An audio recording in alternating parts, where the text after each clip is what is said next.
least 3 full days before returning. Travel parties will be limited to 45 members, including 17 players. So we're joined now by senior NBA insider Adrian Wojnarowski. Woj, nearly 140 pages involved in the protocol sent out by the league to teams. What are the biggest concerns that you are hearing? Ryan, in conversations with team presidents, general managers, they're just trying to plow through those 140 pages and understand it fully, because NBA general managers see what's happening in the NFL. They saw in baseball, when, there are teams who are fined, who are facing losses of draft picks, based on not complying with the rules. So they want to fully understand how to implement this in their organizations. And, a big difference now for NBA teams is they're going to be on the road traveling. They don't have the protection of a bubble. And just trying to make sure that not just when they have the players with them, but when the players are away from them, either on the road or at home, and they come in contact with those who might have the virus, how that impacts their teams and locker rooms. But there is just a lot for teams to get their arms around now. And that's really what they're trying to get through here as players are starting to return and camp is on the cusp of starting. So many more variables for them to deal with than when they were inside that bubble. We'll see how they manage it. Now, you reported last week that free agent Anthony Davis would not re-sign right away with the Lakers, that it extended until past Thanksgiving. So, we're past Thanksgiving. Where do things stand? Yeah, Anthony Davis, his agent, Rich Paul with Clutch Sports, they're still talking with the Lakers, and you can expect the deal's going to get done here, before the Lakers formally start their camp closer to the weekend. Anthony Davis wants to understand what all his options are in terms of length of deal, and that's the conversation they've had with the Lakers. Does he do a deal like a 2+1 contract that would put him with LeBron James and have those two, be on the same contractual course? And so those are all conversations. He can do a longer 4 or a 5-year deal. Those are the conversations they're having now with the Lakers still. All right, and we've got 22 days until the scheduled tip to the NBA season. That is Adrian Wojnarowski. Woj, thanks. For the NBA. Training camp opens tomorrow, December 1st, with preseason running from December 11th through the 19th. Each team will play at least twice, some teams playing as many as 4 games. The season starts on December 22nd and continues through early March, when there will be an all-star break, despite no all-star game. Hannah? Yeah, unless they have to make up games during that time, as we welcome in Brian Windhorst. So, Brian, listen, this has been crazy times for the NFL, for college football, for college basketball, just games getting canceled constantly with these outbreaks across the country. And over the weekend, the NBA put out their COVID-19 protocols. So we're talking about 450 players who are not going to be in a bubble, the one that was so successful restarting and finishing season. What do we need to know about these protocols?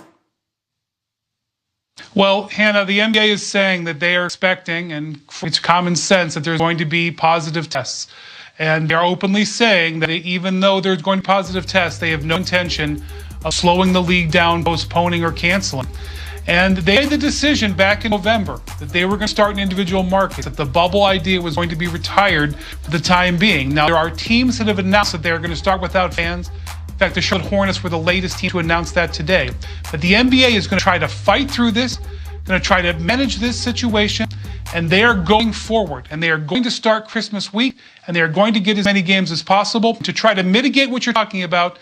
They are not going to announce the second half of their schedule until later into 2021, so they can hopefully make up games that they know will probably have to be postponed. Yeah, and players who test positive could be out as long as 12 days. That's several games in there. It's not just a weekly game like the NFL, so you could perhaps foresee some sort of domino effect. It'll be fascinating to see how that goes as players begin reporting tomorrow. And we have a couple of unresolved stories, really big storylines regarding the Lakers and the Bucks. Let's start in LA with Anthony Davis.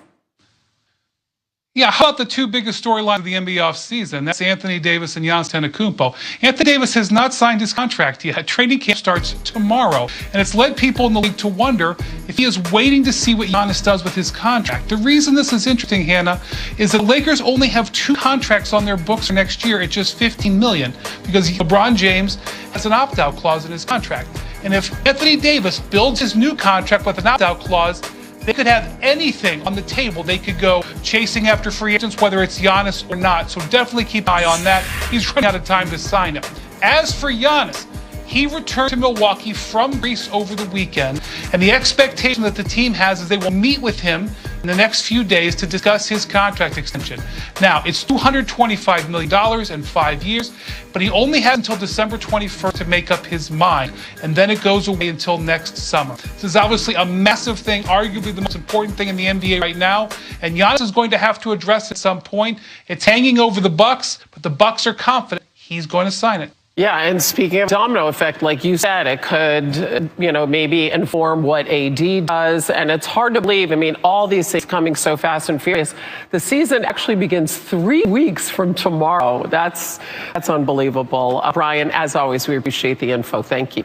NBA Donovan Mitchell and Jazz agreed to a 5-year max extension worth to up $195 million. Wrap your brain around that one. He's coming off a postseason where he averaged over 36 per. Jason Tatum also 5-year max with Boston, also worth up to $195 million. First-time All-Star in 2020, and the Lakers agreed to a deal with Marc Gasol, the defending champs, really reworking that front court. They also traded JaVale McGee to the Cavs to clear up some space for the Gasol signing. Nice and busy times right here in the middle of football season for NBA insider Brian Windhorst. So can we start with Giannis, our 2-time reigning NBA MVP, because he enters the final season of his contract, as we all know, but he signed the Supermax 5 years, $228 million to remain with the Bucks. What sort of ripple effect could that have, Witty, on the rest of the league going forward? Well, Hannah, it's really everything. To be honest with you, we just had the craziest week of NBA transactions in league history, but nothing is more important than waiting on this Giannis extension. If he extends, the Bucks are the gigantic winners of this offseason. If he does not extend, we're going to see a mad rush and dash to prepare for his possible free agency next summer. And if you look at moves that teams have made across the league, whether it's the Miami Heat signing 4 players to 1-year contracts, whether it's the Toronto Raptors tailoring the contracts of their players so that they have more room next year, or the Dallas Mavericks making trades to clear off guaranteed money, those teams believe there's a chance that Giannis may not sign it. And so the whole league, one way or another, is sitting on the edge of their seats waiting for that decision. Okay, so let's really play this thing forward now. Let's talk about Anthony Davis, because the whole world expects him to return to the Lakers. So how potentially could what Giannis is doing or ends up doing impact the type of contract that AD ends up getting? It's unusual for AD to delay his signing for this long, and one of the things he could be watching is what Giannis does. If Giannis elects to sign the extension, then we could see AD potentially sign for longer. But if Giannis sets himself up to be a free agent next year, I know it seems hard for them to believe that the Lakers could do it, but that may spur Anthony Davis to only sign a 1-year contract with a player option, which is the kind of deal LeBron James is on, to leave flexibility in Lakers payroll. So there's a lot of people watching Giannis Antetokounmpo right now. I know that as you were busy getting all this information, you probably had one eye on the football screen, as we all did yesterday, and stood up when we heard Derek Carr's audible in the Chiefs-Raiders game last night. Let's take a listen. Eastern Conference Finals appearance.